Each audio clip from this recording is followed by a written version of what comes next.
Hey guys, welcome back. Thanks for tuning into Whole Wellness.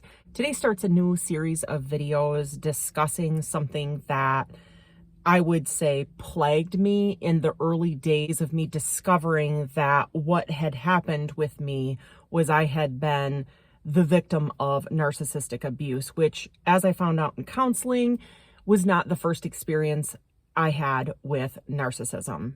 When I went into counseling mid-2020, throughout 2021, a bunch of my childhood history and my preteen, teen, and young adult experiences had been because I was raised in an abusive home. So when I got into this workplace in 2014 and began this work experience, I had no clue what narcissism was. I had no clue what I was dealing with. I was in human resources and I thought I was simply dealing with toxic, unstable, controlling employees. And before I knew it, I was in the thick of what I believe is probably an ever increasing dynamic in relationships. I had had professional training and experience, and I actually reached out to a certified HR professional that has been a consultant for 4 decades, someone who's older than me, someone who I worked with, someone who was actually my HR director on a former job. And at the time I was going through my situation, she gave me wonderful advice and guidance, but it fell on deaf executive ears. So it got nowhere. And after 5 years on that job, I left, only to spend another year at the rebound job. And after a year on that rebound job is when I decided to reach out to a professional for counseling, because I was still carrying a lot of hurt and bitterness and resentment and anger over what had happened for the 5 years that I was at this other job. And that is when I discovered that what I was dealing with was the emotions associated with being triggered by an event or an experience that reminded me so much in such a painful, painful way of the home I grew up in. And I invite you to go back and watch some of my prior content to get more of the backstory, because today we're going to launch into like an intro about why we're talking about this topic that we're talking about is something that was the reason I said it plagued me is because I found it incredibly invalidating. All of the stuff we're going to be talking about in the subsequent videos is what I have to tell myself and remember about the narcissist and how the narcissist functions. When you are in the aftermath of narcissistic abuse, one of the most important things that we can do for our healing is learn about narcissism and what it is, and learn about how narcissism perpetuates. Narcissism would not exist if not for enablers. With that being said, the topic we're talking about, this thing that plagued me and still trips me up occasionally to this day, although like I started to say, not so much now as it used to, is the fact that a narcissist is so incredibly successful and moves on at an alarming pace. And everything seems to be fine with them and nothing seems to be affecting them negatively about what happened. Even if you were married for 30 years and your heart is broken over that failed relationship, the narcissist the very next day is going to be out there on the street smiling and shaking hands with all the friends and the neighbors while you're sitting at home with a broken heart, crying your eyes out and trying to take care of your children. That's what happens. That's what happens. And it's incredibly invalidating. And when we start looking at narcissists and how and why they can be so successful, one of the things that I found myself asking is, why in the world would this person who's so incredibly detached from reality and truth, who looks out at the world and doesn't see what the rest of us see, who looks at people and doesn't see individuals with their own talents and gifts and opinions and perspectives and their own way of doing things, but sees versions of their made up, like assigned role for each individual person in the world? How could this facade of a person exist in this world and actually succeed when they are so clearly incapable of comprehending truth and reality. That's something that to this day I still find myself going, how is this even possible? A simplified and concise answer to that question, how and why is a narcissist so successful, is because they have no conscience. Simply put, because they're like a bubble. Everything bounces off them and they just keep going. They're like a runaway freight train, which we'll get back to in a little bit.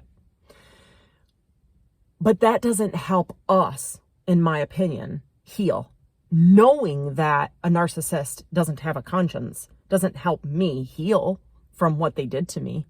As a victim, I spent a lot of time self-reflecting and ruminating, going back over everything that happened, what I could have done differently, what I said, what I might have said differently, what they said, what I didn't understand. I spent a lot of time self-reflecting, trying to understand what went wrong or why it went wrong. A narcissist does not care to understand their own behavior or their distress that they've caused others. They don't care about the why. They have no interest in knowing or understanding how they complement the world, what they contribute to the world. All they need to know is that whatever response they get needs to be in support of whatever their goal is. They don't care to understand what they need, what they expect, what they want is everyone to just comply with them. Any reflection on the past, the future, the current situation, their actions, their words, their behaviors is only limited in a narcissist's perspective to whatever might be self-preserving or self-soothing or self-reward.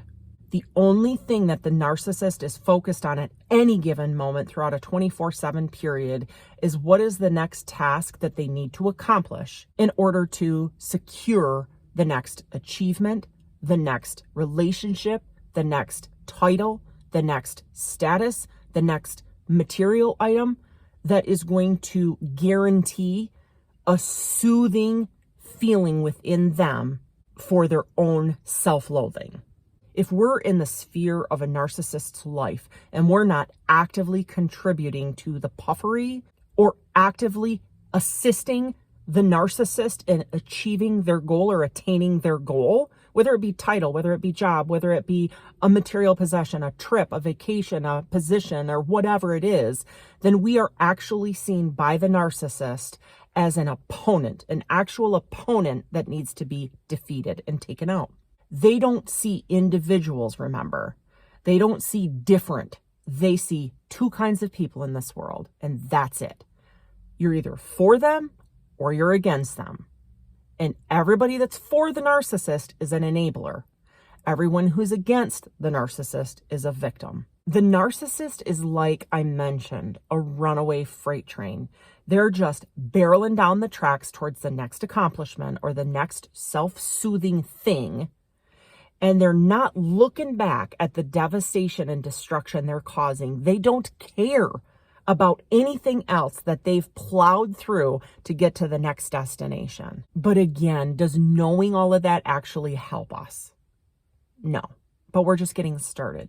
I know for me, knowing that stuff was comforting to a certain extent as I studied narcissism, but it still didn't soothe the frustration I felt when I saw the narcissist that I used to work with, who tormented me so greatly, continue to succeed, continue to achieve, and continue to get the high fives and the pats on the back from the very people who injured me so greatly. And in my opinion, the enablers are the people who wind up hurting you more than the narcissist ever did, because the enablers are the people who saw what happened, who deny that anything was really wrong, who basically implied that you're overly emotional and that you shouldn't have worried about it and that you should have just minded your own business and it wasn't that big of a deal. In my opinion, the enablers are 10 times worse than the narcissist. They cause a lot more heartache and pain because they're people that you rely on, they're people that you trust, they're people you turn to for help, for guidance, for leadership.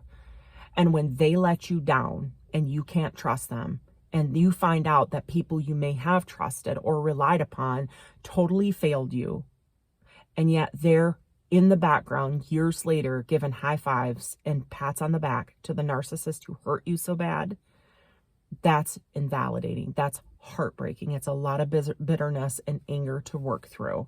So the healing part happens over time, but understanding narcissism and understanding how it works and how it perpetuates with the enablers in this world is key to our actually being able to get to the point where we go, I'm okay with a narcissist success, because they're not really successful.